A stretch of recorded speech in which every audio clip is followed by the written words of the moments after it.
Now let's move on to the explanation of 8th paragraph, in which there are following complex words. The first complex word is preliminary, जिसका उर्दू में मतलब है इब्तदाई. In English it means initial or introductory. The second complex word is thrill, जिसका उर्दू में मतलब है जोश. In English it means ecstasy or excitement.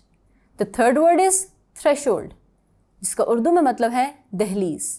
In English it means doorstep. The fourth word is twig, which means टहनी या फिर शाख.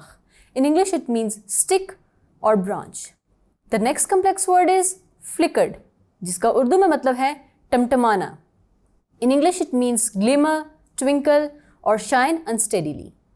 The third last word is petted, जिसका उर्दू में मतलब है थपकी देना यानी कि दिलासा देना. In English it means tap.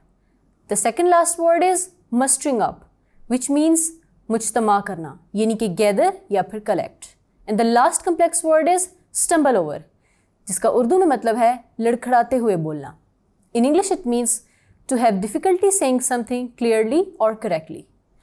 Now let's move on to the explanation. So इस पैराग्राफ में राइटर ये कहता है कि अचानक से शाम के वक़्त कुछ दिनों के बाद दरवाजे पे एक दस्तक आती है. अब मौलवी अबुल जाता है कि वो दरवाज़ा खोल के देखे कि कौन आया है. उसको अचानक से आवाज़ आती है अस्सलामु अलैकुम सर. काफ़ी जानी पहचानी आवाज़ उसको लगती है और फिर पूरे घर में महक सी आ जाती है और देखने में पता चलता है कि ये शमीम अहमद है.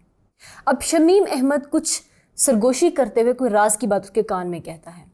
इससे पहले कि मौलवी अबुल पूरी बात सुने कि वो कहना क्या चाह रहा है, उसके अंदर एक जोश सा आ जाता है और वो फ़ौरन से अपनी बीवी ज़ेबुन्निसा को कहता है कि आरिफ की मां मैं जा रहा हूँ, थोड़ी देर के बाद वापस आऊँगा. और ये कहने के साथ ही वो मस्जिद की तरफ चले जाता है और उसके पीछे पीछे शमीम अहमद भी होता है. अब मस्जिद में वो शमीम अहमद को लेके एक ऐसे कमरे में बैठता है जिसमें काफ़ी अंधेरा होता है और ये कमरा ख़ास इबादत के लिए इस्तेमाल किया जाता है. और वो उस कमरे के एक कोने में बैठ जाते हैं और उसके पास एक लालटेन होती है जिसको वो सबसे पहले जलाता है. काफ़ी देर तो वो टमटमाती है लेकिन उसके बाद वो फाइनली जल जाती है. इसके बाद वो शमीम अहमद से कहता है कि जी बेटा हर क्या बात है, जिस पे शमीम अहमद उसको कहता है कि असल में मैं आपसे ये बात करना चाहता हूँ. वो थोड़ा शर्माता है. फिर वो उसे दोबारा उसको दिलासा देकर कहता है कि हाँ हाँ मुझे बताओ. अब शमीम अहमद उसको कहता है कि वैसे कहना तो मेरी माँ को ये चाहिए था लेकिन मैं आपसे ये बात करना चाहता हूँ कुछ ख़ास बारे में.